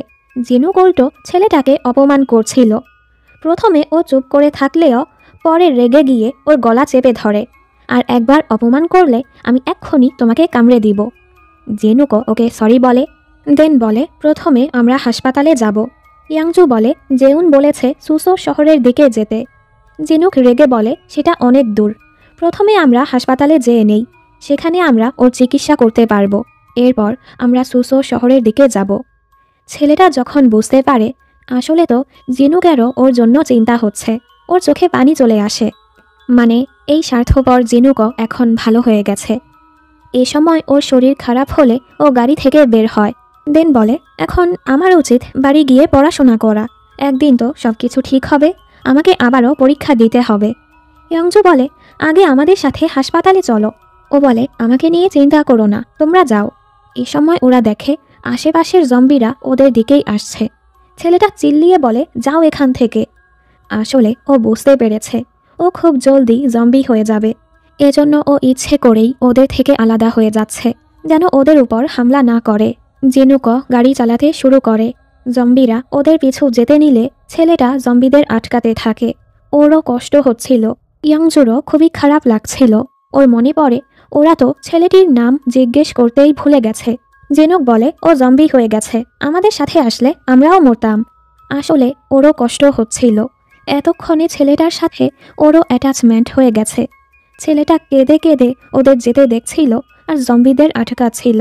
এ সময় ও পুরোপুরি জম্বি হয়ে যায়। অন্যদিকে অ্যারন পার্ককে দেখি হোটেলের এক রুম লক করে সেখানে ঘুমিয়েছিল। সে খুবই মাতাল ছিল। হুশে আসার পর সোফা কেটে নিজের গায়ে জড়িয়ে নেয়, যেন জম্বিরা ওনাকে কামড়াতে না পারে। উনি ধীরে ধীরে স্টাফ রুমে যায় আর সেলফ ডিফেন্সের জন্য কিছু খুঁজতে থাকে। একটা নেল গান পেয়ে সেটা নিয়ে বের হয়। জম্বিদের মেরে মেরে সামনে এগোতে থাকে। কমান্ডারের মৃত্যুতে ওদের সবার মন খারাপ ছিল। জেউন সামনে এগিয়ে সার্জেন্ট কিমকে বলে এখন এই টিমকে লিড করার দায়িত্ব আপনার, কারণ উনি এখন সবার থেকে হাই র্যাঙ্কে। সার্জেন্ট কিমও এই দায়িত্ব নেয়। সুজং বলে ভিআইপি লাউঞ্জে একটা লিফট আছে, যেটা দিয়ে সোজা নিচে যাওয়া যাবে। তাই সবাই এবার লিফটের দিকে যেতে থাকে। খবরে জানানো হচ্ছিল সুসো শহরে আশ্রয়স্থল বানানো হয়েছে। সবাই যেন তাদের নিকটস্থ রেল স্টেশনে যায় আর সুসো শহরের ট্রেনে ওঠে। জিনুক আর ইয়াংজুও সেদিকে যাচ্ছিল। রাস্তায় অনেক জ্যাম ছিল। তখনই কিছু বাজে লোক ওদের উপর হামলা করে আর ওদেরকে গাড়ি থেকে ফেলে দিয়ে গাড়িটা নিয়ে যায়। এজন্য ওরা হেঁটে হেঁটেই কাছের রেল স্টেশনে আসে। এখানে অনেক ভিড় ছিল। জেনুক ইয়াংজুকে নিয়ে সামনে যায় আর বলে যাই হয়ে যাক আমার হাত ছেড়ো না, আমাদেরকে জলদি ট্রেনে উঠতে হবে। যখনই ট্রেন আসার শব্দ শোনা যায় লোকজন পাগল হয়ে যায় সামনে যাওয়ার জন্য। ধাক্কা ধাক্কিতে জিনুকের থেকে ইয়াংজুর হাতটা ছুটে যায় আর জিনুক সামনে চলে যায়। মানুষের ধাক্কা ধাক্কিতে রেল স্টেশনের গ্লাস ভেঙে যায় আর সামনের মানুষগুলো চলন্ত ট্রেনের সামনে পড়ে পুরো পিষে যায়। এদের সাথে জিনুকও ছিল। এই দৃশ্য দেখে সবাই ভয় পেয়ে যায়। ইয়াংজু এখনও জিনুককে খুঁজছিল। এখানে ওরা সবাই ভিআইপি লাউঞ্জের লিফটে উঠে পড়ে, কিন্তু 58 নাম্বার ফ্লোরে আসতেই লিফট থেমে যায়। সবাই ভয় পেয়ে যায়। তবে লিফট খুললে দেখা যায় এখানে তো অ্যারন পার্ক। সুজং ওনাকে দেখে খুশি হয়ে ওনার কাছে যেতেই নিচ্ছিল। ইনহো ওকে আটকে দেয়, কারণ অ্যারন পার্কের পায়ে জম্বি কামড়ে দিয়েছে। গেয়ং তো ওনাকে মেরে দিতে চাচ্ছিল। জেউন বলে, কি করছো তুমি? উনি এখনও জম্বি হয়নি, তাই ওনাকে মারতে পারো না। সুজং কেঁদে কেঁদে অনুরোধ করে যেন অ্যারন পার্ককেও ওদের সাথে নেওয়া হয়, তবে কেউই এতে রাজি হয় না। অ্যারন পার্ক বলে, আমাকে নিয়ে চিন্তা করো না, যাও তোমরা। সুজং শেষবারের জন্য ওনাকে শ্রদ্ধা জানায়। ম্যানেজার, সব কিছুর জন্য আপনাকে ধন্যবাদ। আমি সব সময় আপনাকে মনে রাখব। এখানে ইমোশনাল ড্রামা চলছিল। তখনই ওরা দেখে লিফটের উপর জম্বিরা পড়ছে। উপরের গ্লাস ভাঙার আগেই সবাই লিফট থেকে বের হয়ে পালাতে থাকে। সবাই এখানে আলাদা হয়ে যায়। ইনহো, জেউন আর শেফ পাওলো এক রুমে ঢুকে পড়ে। গেয়ং একটা রুমের চাবি পেয়ে যায় ও সুজংকে নিয়ে সেটাতে ঢুকে পড়ে, যেটা হানিমুন রুম ছিল। সুজং তো লজ্জা পেয়ে যায়। সার্জেন্ট কিম আর কোয়াংশিক পেছনে পড়ে যায়। অ্যারন পার্ক জম্বিদের মেরে মেরে ওদের জন্য রাস্তা ক্লিয়ার করছিল। ওনারা দুজন এক রুমে ঢুকে পড়ে। অ্যারন পার্ক চিল্লিয়ে চিল্লিয়ে বলে দরজাটা খুলতে। সার্জেন্ট কিম দরজা খুলতে গেলে কোয়াংশিক ওনাকে আটকে দেয়। অ্যারন পার্ককে জম্বি কামড়ে দিয়েছে, উনি শীঘ্রই জম্বি হয়ে যাবে। বাহিরে তিনও দিক থেকে জম্বিরা অ্যারন পার্ককে ঘিরে ফেলেছে। অ্যারন পার্কও নিজের ভাগ্যটা মেনে নেয় আর মৃত্যুর জন্য প্রস্তুত হয়ে যায়। তবে মজার বিষয় হলো, জম্বিরা ওনাকে কামড়ায় না, কারণ ওনাকে তো আগেই জম্বি কামড়ে দিয়েছে। অ্যারন পার্ক বলে, আরে আমি তো অনেক মজা, খা আমাকে। তবে এরপরও ওকে খায় না, ও তো খুশি হয়ে যায়। ওদিকে স্টেশনের ঘটনার জন্য ইয়ংজু পুরো ভেঙে পড়ে। কিছু মহিলা ওকে টেনে ট্রেনে ওঠায়। মানুষ ভরে যাওয়ার কারণে একটা বাচ্চা আর তার দাদিমা ট্রেনে উঠতে পারছিল না। ইয়ংজুর খারাপ লাগে, তাইও নেমে বাচ্চাটাকে ট্রেনে উঠিয়ে দেয়। দাদিমা বাচ্চাটাকে বলে, জলদি আমাদের স্টেশনে দেখা হবে, তুমি যাও। ট্রেন ছেড়ে দেয়। কিন্তু তখনই ওরা দেখে পুরো ট্রেনে জম্বি দিয়ে ভরা, মানে ট্রেনে থাকা সকলেই মরতে চলেছে। এ সময় ইয়ংজু নিচে জিনুকের ঘড়িটা দেখতে পায়। ও বুঝতে পারে জিনুকও মারা গিয়েছে, ও পুরো একা হয়ে গেছে। দাদিমা নাতির চিন্তায় পাগলের মতো আচরণ করছিল আর চাকু নিয়ে ট্রেনের পিছু ছুটতে থাকে। ইয়ংজু ওনাকে থামানোর চেষ্টা করে। তখনই আরেকটা ট্রেন আসলে ইয়ংজু জলদি ওনাকে নিয়ে সাইডে দাঁড়িয়ে পড়ে। তবে ও খেয়াল করে দাদিমার পায়েও জম্বি কামড়েছে। উনিও জম্বি হয়ে ওর উপর হামলা করে।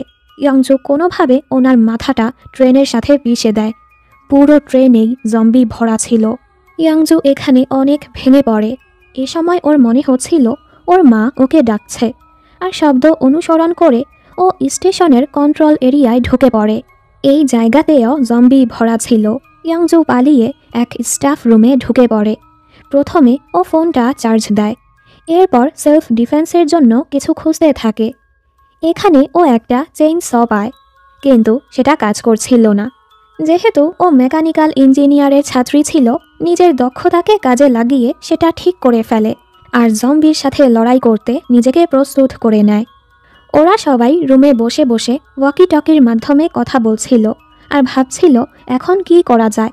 ওদের কাছে অত বুলেটও নেই যে জম্বিদের সাথে লড়াই করতে পারবে, তাই এখান থেকে বের হওয়ার জন্য অন্য কোনো রাস্তা খুঁজতে হবে। আর এই প্রেমিক ছেলে গেয়াং তো সুজংয়ের সাথে ফ্লার্ট করছিল, ইনস্টাগ্রাম আইডির নামও দেয়। সুজং বলে, এসবের মানে কি? গেয়াং বলে, আমরা যদি এখান থেকে জীবিত বের হতে পারি, তুমি কি আমার সাথে ডেটে যাবে? জানি এটা ওই পরিস্থিতি না, তবে আমি বাঁচব কি না সেটা তো জানি না। তুমি যদি হ্যাঁ বলো তাহলে হয়তো একটু বাঁচার আশা পাবো। সুজংও হেসে বলে, ঠিক আছে, যদি আমরা বেঁচে বের হতে পারি আমি তোমার সাথে ডেটে যাব। ও তো সেই খুশি। অ্যারন পার্ক নাচতে নাচতে জেউনদের রুমের সামনে আসে। জেউন ওনার জন্য দরজা খুলতে যাচ্ছিল। অ্যারন পার্ক বলে, দরজা খুলো না, ওরা আমাকে কামড়াবে না। ওরা অবাক, কেন? অ্যারন পার্ক বলে, সেটা তো জানি না, আমার কথা শোনো। হোটেলের প্রত্যেকটা রুমে একটি করে ভেন্টিলেটর আছে, সেখান দিয়ে ঢুকলে আমরা এখান থেকে বের হতে পারবো। জেউন সবাইকে এই খবরটা জানায়। সবাই নিজেদের রুমের ভেন্টিলেটর খুলতে থাকে। এর মাঝে অ্যারন পার্ক স্টাফ রুমে গিয়ে সেখানের ভেন্টিলেটরে ঢুকে পড়ে আর সামনে এগিয়ে এগিয়ে চিহ্ন এঁকে দেয় যে সবাইকে কোন দিকে যেতে হবে। এরপর সবাই সেই চিহ্ন ফলো করতে থাকে। জেউন, ইনহো আর পাওলো সবার আগে অ্যারন পার্কের কাছে পৌঁছে যায়। গেয়ং আর সুজংয়ের ওপর এক জম্বি হামলা করে দেয়। সুজং সেই জম্বিটাকে মেরে দেয়। শব্দ শুনে অনেক জম্বিরাই ওদের দিকে আসতে থাকে। ওদিকে ইয়ংজু যখন এখান থেকে বের হচ্ছিল, অনেক জম্বিরাই ওর পিছু পড়ে যায়। ইয়ংজু ওদেরকে মেরে মেরে সামনে এগোতে থাকে। জম্বিরা তো ওর পিছুই পড়েছিল। ও কোনোভাবে সিঁড়িতে এসে দরজাটা লাগিয়ে দেয়। জায়গাটা সেফ ছিল, তাই ও কিছুক্ষণের জন্য রেস্ট নেয়। ওদিকে গেয়ং আর সুজংয়ের সাথে সার্জেন্ট কিম আর কোয়াংশিকের দেখা হয়ে যায়। জম্বিরা ওদের পিছুই পড়েছিল। ওরা পালাতে গিয়ে দেখে সামনের রাস্তা ব্লক, মানে এখানে ওরা ফেসে গেছে। কোয়াংশিক গেয়ং আর সুজংকে বলে ওদের মাথাটা নিচু করতে। পেছন থেকে জম্বিরা ওদের উপর হামলা করতে আসলে কোয়াংশিক ওদের গুলি করে করে মারছিল। গুলির শব্দ শুনে ওরা বুঝতে পারে বাকিদের উপর জম্বি হামলা করেছে। জেউন ওদের সাহায্য করতে যাচ্ছিল। ইনহো আর অ্যারন পার্ক ওদের থামায়। এখন সাহায্য করার পরিস্থিতি নেই, ওদের উপর ভরসা রাখো, ওরা নিশ্চয়ই ফিরে আসবে। পাওলো তো ওদের ধাক্কা দিয়ে বলে, সরো, আগে আমার জীবন বাঁচিয়ে নেই। কিন্তু সে একটু সামনে যেতেই জম্বি তার উপর হামলা করে দেয়। ইনহো জম্বিটাকে মেরে দেয়। পাওলোর কানে জম্বি কামড়ে দিয়েছে, তাই ইনহো ওকেও মারতে চাচ্ছিল। জেউন ওকে থামায়। হয়তো অ্যারন পার্কের মতো উনিও জম্বি হবে না। অ্যারন পার্ক বলে, আমার মাথায় একটা আইডিয়া আছে, আর ওদেরকে ভেন্টিলেটরের সিঁড়ির মাথায় নিয়ে যায় আর পাওলোকে অ্যালকোহল খাওয়ানোর চেষ্টা করে, কারণ ওনাকে যখন জম্বি কামড়েছিল উনি অনেক মাতাল ছিল। ইনহো বলে, পাওলোকে তো কানে কামড়েছে, যেটা ব্রেইনের অনেক কাছে, তাই ওর জম্বি হওয়ার সম্ভাবনা বেশি। আর ঠিক এমনটাই হয়। পাওলো জম্বি হয়ে ওদের উপর হামলা করার চেষ্টা করে, তাই অ্যারন পার্ক ওকে ধাক্কা দিয়ে নিচে ফেলে দেয়। এখানে ওরা সামনে এগোতেই যাচ্ছিল, তখনই আবারও অনেকগুলো জম্বি ওদের দিকে তীরে আসে। কোয়াংশিক গুলি করতে গিয়ে দেখে বুলেট শেষ হয়ে গেছে। জম্বিরা ওদের দিকে তীরেই আসছিল। তখনই জোরে শব্দ বেজে ওঠে, আর জম্বিগুলো ওদের ছেড়ে শব্দের পিছু যেতে থাকে। আসলে অ্যারন পার্ক সিঁড়ির রাস্তায় দাঁড়িয়ে ওয়াকি টকিতে সাইরেন বাজাচ্ছিল।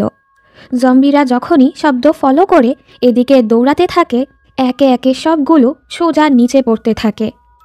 এর মাঝে বাকিরাও এখানে এসে পৌঁছায়। পাওলোর মৃত্যুর কথা শুনে সবার মনটা খারাপ হয়। যাই হোক, সবাই এবার সিঁড়ি বেয়ে নিচে নামতে থাকে। যেহেতু নিচের ফ্লোরে সকল জম্বিরা পড়েছে, এজন্য ওরা নিচের ফ্লোর থেকে কয়েক ফ্লোর উপরেই নেমে যায়। কোয়াংশিক তখন গুলি করাতে সুজং কিছুটা ব্যথা পেয়েছে। গেয়ং তো রেগে কোয়াংশিককে পেটাতে যায়। সার্জেন্ট কিম ওকে থামায়। ও সময় কোয়াংশিক জম্বিদের গুলি না করলে আমরা চারজনই মারা যেতাম। এখানে তো কোয়াংশিকের কোনো দোষ নেই। কিন্তু গেয়ং এরপরও ওর উপর চিল্লাচ্ছিল, ফলে ওদের মাঝে ঝগড়া লাগে। অ্যারন পার্ক ওদের বোঝায়, আমাদের কাছে সময় নেই, আমাদেরকে জলদি এখান থেকে বের হতে হবে, এর জন্য কোনো রাস্তা খুঁজে বের করতে হবে। ইনহো সবাইকে ডেকে বলে, আমি একটা রাস্তা পেয়েছি। ওরা সবাই এসে দেখে কিছু ফ্লোর নিচে একটা টুল লিফট আছে। ইনহো বলে, আমাদের মাঝের কেউ যদি নিচে গিয়ে লিফটটা উপরে তোলে তাহলে আমরা সবাই সহজেই নিচে নামতে পারবো। কিন্তু কেউই তো রশি বেয়ে বেয়ে নিচে নামতে চাচ্ছিল না। সবাই পিছু সরে যায়। অবশ্যই ওরা ভয় পাচ্ছিল। একমাত্র অ্যারন পার্কই সামনে আসে। জেউন বলে, আমি জানতাম তুমি এই কাজ করতে পারবে। অ্যারন পার্ক বলে, ঠিক আছে, তবে আমি তো এখন মাতাল, আমার মনে হয় না আমি এটা করতে পারবো। মানে এই বেচারাকেই এই কাজ করতে হবে। ওদিকে ইয়ংজু অনেক কষ্ট করে বিল্ডিং থেকে বের হয়। তখনই ও সামনে জেউনকে দেখে খুশি হয়ে ওর কাছে যায়। তবে জেউনের হাতে জম্বি কামড়ে দিয়েছে। ও বলে, দেরি হওয়ার আগে আমাকে মেরে দাও। ইয়ংজু কাঁদছিল, ও কিভাবে এটা করবে। তখনই জেউন জম্বি হয়ে ওর উপর হামলা করে দেয়। আর এই সময় ইয়াংজু লাফ মেরে ঘুম থেকে উঠে, কারণ ও সিঁড়িতে বসেই ঘুমিয়ে গিয়েছিল, আর এটা ওর দুঃস্বপ্ন ছিল। যাই হোক, ও নিজেকে সামলে এখান থেকে বের হয় আর আবারও স্টেশন এরিয়াতে যায়। এই সময় ও গানের শব্দ শুনে এক রুমে পৌঁছায়। সেখানে অনেকজন সার্ভাইভার ছিল, এমনকি এখানে ওই সিঙ্গার জংশিনও ছিল, জেউন যার অনেক বড় ফ্যান। ইয়াংজু কিছুক্ষণ এখানে বসে। ও ওর আর জেউনের ছবি দেখছিল। হঠাৎ ও একটা ভিডিও দেখে, যেটা ও আগে দেখেনি। জেউন মিলিটারি ট্রেনিংয়ে যাওয়ার আগে ওরা ঘুরতে গিয়েছিল। ইয়ংজু ঘুমিয়ে গেলে জেউন ওর ভিডিও করেছিল। জেউনের খারাপ লাগছিল যে ও ইয়ংজুকে ছেড়ে কত দিনের জন্য চলে যাবে, আর বলে, আমি সেলফিশ হতে চাই না। তুমি যদি এই সময় আমাকে ছাড়তে চাও, আমি কোনো অভিমান করব না। যদি কখনো আমরা আলাদা হয়ে যাই, তুমি সবসময় আমার কাছে আমার পুরো দুনিয়াই থাকবে। এতেই বোঝা যায় জেউন ওকে কতটা ভালোবাসে। এই দেখে ইয়ংজু আরও কাঁদে। দেন নিজেকে আবারও প্রস্তুত করে এখান থেকে বের হয়, যেন শেল্টারে পৌঁছে জেউনের সাথে দেখা করতে পারে। এখানে জেউন লিফটের কেবল বেয়ে বেয়ে লিফটে পৌঁছায়। পুরো শহরের অবস্থা দেখে ওর ইয়ংজুর জন্য আরও চিন্তা হচ্ছিল। এরপর ও লিফট নিয়ে উপরে গেলে সবাই খুশি হয়, আর সেটাতে করে সবাই নিচে নামতে থাকে। কিন্তু একটু পরই এটা থেমে যায়। শব্দ শুনে এই ফ্লোরের জম্বিরা ওদের দিকেই আসে, আর ধাক্কা দিয়ে দিয়ে কাঁচ ভাঙার চেষ্টা করে। ওরা সবাই ভয়ে শেষ। জেউন ভয়ে মেশিনে এক ঘুষি মারে, যার ফলে আবারও লিফটটা চলতে শুরু করে। কিন্তু নিচে পৌঁছানোর আগেই জম্বিরা গ্লাস ভেঙে ওদের উপর পড়ে। ওরা কোনোভাবে জম্বিদের মেরে মেরে নিচে ফেলছিল। এতে করে লিফটের একটা কেবল ছিঁড়ে যায়, আর লিফটটা এক ফ্লোরে গিয়ে আটকায়। বাকি সবাই তো সেই ফ্লোরে নামতে পারে, কিন্তু জেউন নামার আগেই লিফটের আরেকটা কেবলও ছিঁড়ে যায়। লিফট অন্য এক ফ্লোরে বাড়ি খেলে জেউন সেই ফ্লোরে পড়ে বেহুশ হয়ে যায়, আর লিফট নিচে পড়ে যায়। এটা দেখে সবাই ভেবেই নেয় জেউন মারা গেছে। ওরা তো কাঁদতে থাকে। এর মাঝে আমরা দেখি সার্জেন্ট কিমের হাতে জম্বি কামড়ে দিয়েছে, তবে উনি এটা কাউকে বলে না। ইনহো তো জেউনের মৃত্যুটা মানতেই পারছিল না। ও জেউনকে খুঁজতে নিচে যেতে নিচ্ছিল। কোয়াংশিক রেগে ওকে থামায়। তুমি কেন বুঝতে পারছো না ও মরে গেছে? তুমিও কি মরতে চাও? ইনহো জেউনের জন্য অনেক কাঁদতে থাকে। কোয়াংশিক বলে, না কেঁদে এখান থেকে বের হওয়ার ব্যাপারে ভাবো, আর রেগে রুম থেকে বের হয়। তবে ও দেখে এখানে জম্বি দিয়ে ভরা। অন্যদিকে ইয়ংজু জম্বিদের মেরে মেরে সামনে এগোচ্ছিল। ও আবারও ট্রেনের রাস্তায় আসে, যেন রাস্তাটা ফলো করে সুসো শহরের দিকে যেতে পারে। কিন্তু তখনই কিছু গুন্ডা ওর উপর হামলা করে দেয়। ওদের বস বলে, ওর গায়ে রক্ত ভরা, নিশ্চয়ই ওকেও জম্বি কামড়েছে, তাই ওকে মেরে দাও। গুন্ডারা ওকে মারতেই যাচ্ছিল। ইয়ংজু কোনোভাবে জীবন নিয়ে পালাতে থাকে। এখানে জেউন হুঁশে আসলে দেখে একটা পুতুল ওর উপর হামলা করছে, কারণ এটার ভেতরেও জম্বি ছিল। রুমের বাহিরেও জম্বিতে ভরা ছিল। ওর মাথায় এক আইডিয়া আসে। ও এই জম্বিটাকে নিচে ফেলে দেয়, আর দেখে এত উপর থেকে পড়ার পরও ওর কিছুই হয়নি। এজন্য জেউনও একটা টেডি কস্টিউম পরে এখান থেকে লাফ মারে। ও একদম ঠিক মতো নিচে পৌঁছে গেছে। খুশিতে চিল্লাতে থাকে। দেন নিজেকে সামলায়, জম্বিরা যদি ওর কাছে চলে আসে। তখনই ওর নজর উপরে যায়। ওর টিমের বাকি মেম্বাররা জম্বিদের মেরে মেরে নিচে ফেলছিল, কারণ ওদের সবার উপর আবারও জম্বিরা হামলা করেছে। জম্বিদের ফেলার সময় ইনহো জেউনকে দেখতে পায়। জেউনকে জীবিত দেখে ওরা তো খুশি হয়ে যায়, কিন্তু ওদের উপর জম্বিরা হামলা করেই যাচ্ছিল। জেউন চিন্তায় পড়ে যায় কিভাবে ওদের সাহায্য করবে। এই সময় ওর নজর ওই লিফটের কেবলের দিকে পড়ে। ও সেখানের এক কেবল এখানের দেয়ালে বাঁধে, আর ওদেরকে বলে আরেকটা কেবল উপরের দেয়ালে বেঁধে দিতে। এরপর সবাইকে সবার ইউনিফর্মের জ্যাকেট ব্যবহার করে সেটার মাধ্যমে নিচে আসতে বলে। সবার সেফটির জন্য জেউন এখানে কিছু ম্যাট্রেস বিছিয়ে দেয়। সবাই তো প্রথমে ভয় পাচ্ছিল, কিন্তু কোয়াংশিক খুব সহজেই সেখানে পৌঁছে যায়। এটা দেখে সবার মাঝে একটু সাহস হয়। ইনহো এখনও ভয় পাচ্ছিল, এজন্য গেয়ং ওকে ধাক্কা দিয়ে দেয়। ও তো জেউনের কাছে পৌঁছে খুবই খুশি হয়। এরপর একে একে সবাই নামতে থাকে। শেষে সার্জেন্ট কিম আর অ্যারন পার্ক রয়ে যায়। সার্জেন্ট কিম ওকে আগে যেতে বলে। অ্যারন পার্ক যেতে চাচ্ছিল না, এজন্য সার্জেন্ট কিম ওকে ধাক্কা দিয়ে দেয়। সবাই এরপর সার্জেন্ট কিমকে বলে জলদি নিচে আসতে। জেউন খেয়াল করে সার্জেন্ট কিম তো নিজের জ্যাকেটটা অ্যারন পার্ককে দিয়ে দিয়েছে, মানে সার্জেন্ট কিমের কাছে নিচে আসার কোনো রাস্তাই নেই। সার্জেন্ট কিম সবাইকে জানায়, আমি ইনফেক্টেড হয়ে গেছি, তাই আমাকে ছাড়াই তোমরা চলে যাও। অ্যারন পার্ক বলে, তুমি শুধু নিচে আসো, আমরা কোনো রাস্তা বের করে নিব। আমাকেও তো কামড়েছে, আমি একটু পর পর অ্যালকোহল পান করছি, এজন্য আমি এখনও জম্বিতে পরিণত হইনি। তুমি এমনটা করলে হয়তো তুমিও হবে না। সার্জেন্ট কিম বলে, দেরি হয়ে গেছে।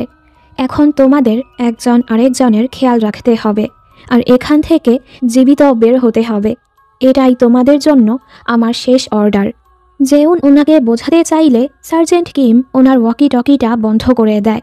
এখানে সবার মনটা খারাপ হয়ে যায়। ওদিকে ইয়ংজু এখনও গুন্ডাদের থেকে পালাচ্ছিল।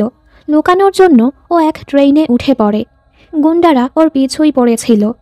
ইয়ংজু বাঁচার জন্য এক কেবিন থেকে আরেক কেবিনে যেতে থাকে, কিন্তু সামনের কেবিনেই জম্বি দিয়ে ভরা ছিল। এখান থেকে বের হওয়ার আর কোনো রাস্তাই নেই।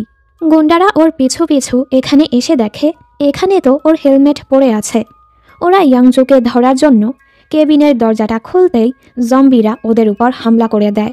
আসলে ইয়ংজু জম্বিদের মনোযোগ সরিয়ে উপরে লুকিয়েছিল। এখন যেহেতু জম্বিরা গুন্ডাদের পিছু চলে গেছে, ইয়ংজু ট্রেন থেকে বের হয়ে পালাতে থাকে। তখনই এই স্টেশনের ইউনচে নামের এক এমপ্লয়ি ওকে সাহায্য করে। ওকে একটা সেফ জায়গায় নিয়ে আসে। রুমের বাহিরে অনেকগুলো লাশ পড়েছিল। ইয়ংজু বলে, দেখে মনে হচ্ছে ওদেরকে মানুষ মেরেছে। ইউনচে বলে, ওদেরকে ওই গুন্ডারা মেরেছে যারা তোমার পিছু করছিল। যাই হোক, তুমি এখানে কিছুক্ষণ রেস্ট নিতে পারো। ইয়ংজু এখানের একটা ফোন ঠিক করে ওর মাকে কল করতে পারে। ও বলে, মা তুমি চিন্তা করো না, আমি এখন এক্সপ্রেস ট্রেন স্টেশনে আছি। আজ এখানে রেস্ট নিয়ে সকালে সুসো শহরে যাওয়ার জন্য রওনা দিব। ইউনচে ওকে চুপ থাকতে বলে। শব্দ শুনে জম্বিরা এখানে চলে আসতে পারে, এজন্য ইয়ংজুও ফোনটা কেটে দেয়। ওদিকে ওরা সার্জেন্ট কিমকে ছেড়েই সামনে এগোতে থাকে। ওরা কোনো গাড়ি খুঁজছিল যেন শহরের দিকে যেতে পারে। এ সময় ইনহো একটা গাড়ি পেয়ে যায়। সবাই সেখানে উঠে দেখে কোয়াংশিক ওদের সাথে নেই, কারণ কোয়াংশিক ডিসাইড করেছে বাকি পথ একাই যাবে। ওরা বাধ্য হয়ে কোয়াংশিককে ছেড়েই চলে যায়। কোয়াংশিক লুকিয়ে ওদের দেখছিল। সার্জেন্ট কিম এখন পুরোপুরি জম্বি হয়ে বিল্ডিং থেকে লাফ মারে আর কোয়াংশিকের উপর হামলা করতে আসে। কোয়াংশিক অনেক কাঁদে, কারণ ও যখন মিলিটারি ট্রেনিংয়ে জয়েন হয়েছিল সার্জেন্ট কিম ওকে বলেছিল, তুমি আমার ছেলের মতো, আজ থেকে আমরা তোমার পরিবার। যেহেতু ও সবার ছোট ছিল, সার্জেন্ট কিম সবসময় ওর খেয়াল রাখত। নিজের খাবারটা ওকে দিয়ে দিত, ওর জুতো পরিষ্কার করে দিত। কোয়াংশিকও ওনাকে অনেক পছন্দ করত। বর্তমানে ওনার এই অবস্থা দেখে ওর অনেক কষ্ট হচ্ছিল। সার্জেন্ট কিম ওর উপর হামলা করতেই যাচ্ছিল, বাধ্য হয়ে ও তাকে গুলি করে আর বুক ভরা কষ্ট নিয়ে সামনে এগোতে থাকে। এখানে ওরা দেখে রাস্তা ব্লক হয়ে আছে। অ্যারন পার্ক বলে, আমার উচিত এখানেই থেমে যাওয়া, আমার সময় হয়ে গেছে, কারণ ওনার নেশা কেটে গেছে। ওরা জলদি অ্যারন পার্ককে এক রেস্টুরেন্টে নিয়ে যায়। তুমি কোনোভাবেই হার মানতে পারো না। অ্যারন পার্কও জলদি অনেকগুলো ড্রিঙ্ক করে, ফলে ওনার অবস্থা আবারও বেটার হয়। জেউন এখানে একটা টেলিফোন দেখতে পায়। প্রথমে ও ইয়ংজুকে কল করে, তবে ইয়ংজুর ফোন বন্ধ ছিল। ও আরও কয়েকজনের সাথে যোগাযোগ করার চেষ্টা করে। শেষে ও ইয়ংজুর মায়ের সাথে যোগাযোগ করতে পারে। ও বলে, আপনি ঠিক আছেন? মা বলে, আমি একদমই ঠিক আছি, আমি নিজের ঘরেই আছি। একটু আগে ইয়ংজুর সাথে কথা হয়েছে, ও এখন এক্সপ্রেস ট্রেন স্টেশনে আছে। এই শুনে জেউন চিন্তায় পড়ে যায় আর বলে, আপনি চিন্তা করবেন না, আমি গিয়ে ইয়ংজুকে বের করে আনব। ইনহোরও ওর পরিবারের জন্য চিন্তা হচ্ছিল। এ সময় ও বাহিরে এক বাচ্চাকে দেখে তাকে বাঁচাতে যাচ্ছিল, কিন্তু ওরা খেয়াল করে বাচ্চাটাও জম্বি হয়ে গেছে। এতে ওদের মনটা আরও খারাপ হয়। যখন ওরা সবাই সামনে এগোনোর জন্য আবারও গাড়িতে ওঠে, জেউন ওদের বিদায় জানায়। এবার আমাদের উচিত নিজেদের পরিবারকে রক্ষা করা, তাই তোমরা যাও, আমি এখান থেকে ইয়ংজুকে বাঁচানোর জন্য যাব। এই বলে ও এক স্কুটিতে করে স্টেশনের দিকে যেতে থাকে। এখানে ইউনচে ওকে বলে, আমার মনে হয় বাহিরে অবস্থা এখন বেটার হয়েছে, তবে এখান থেকে বের হতে হলে আগে আমাদেরকে টার্মিনালের শাটারটা খুলতে হবে। তুমি এখানে বসো, আমি গিয়ে শাটারটা খুলছি। ইয়ংজু বলে, বাহিরে ঝুঁকি থাকতে পারে, আমিও তোমার সাথে যাব। ইউনচে বলে, আমি এই জায়গাটা ভালো করে চিনি, তাই আমার জন্য চিন্তা করো না। আর ইয়ংজুকে রেখেই ও শাটার খুলতে চলে যায়। এর মাঝে জেউনও স্টেশনের ভেতরে ঢুকে পড়ে আর এখানের শাটারটা গুলি দিয়ে ভেঙে ফেলে। দূর থেকে ইয়ংজুও শব্দ শুনতে পায়। জেউন ইয়ংজুকে খোঁজার জন্য সামনে এগোচ্ছিল। এখানে কিছু জম্বি ওর উপর হামলা করতেই যাচ্ছিল। ও জলদি সামনের শাটারটা বন্ধ করে দেয়। এরপর ও জোরে জোরে ইয়ংজুকে ডাকতে থাকে। এখানে ইয়ংজুও ওর শব্দ শুনতে পায়। ও বুঝতে পারে জেউন ওকে বাঁচানোর জন্য চলে এসেছে। ইয়ংজু কাঁদতে কাঁদতে জেউনকে ডাকতে থাকে আর রুম থেকে বের হয়ে জেউনকে খুঁজতে থাকে।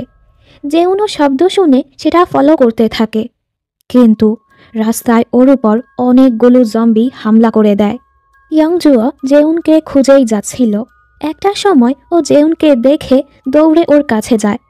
তখনই ও দেখে এটা তো এক জম্বি। জম্বিটা ওর উপর হামলা করতেই যাচ্ছিল।